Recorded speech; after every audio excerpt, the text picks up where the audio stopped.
In this video, I'll show you how to add reverb in Audacity. If you find this video helpful, please don't forget to like and subscribe. Now, the first thing I want you to do is load up your Audacity software. Once that's loaded, you're going to find the vocal that you want to add the reverb to. And I'm going to record a simple vocal that I'm going to use to add the reverb. I click on this button here.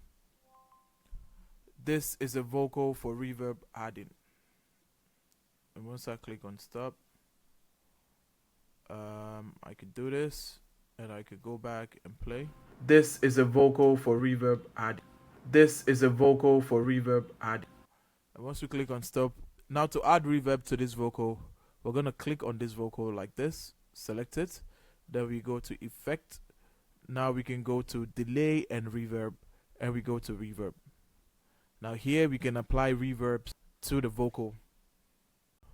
To set the room size, you can either choose from 0 to 100, and the more you go, the larger the space for the room. So we're going to leave that at 75.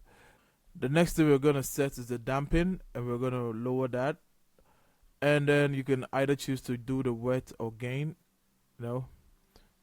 according to your preference. Then you click on apply.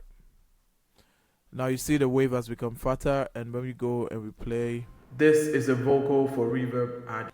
This is a vocal for reverb add. This is a vocal for reverb add. The vocal for reverb add. And you can hear the reverb in the vocal.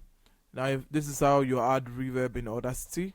If you find this video helpful, please don't forget to like and subscribe. Until the next one, see ya.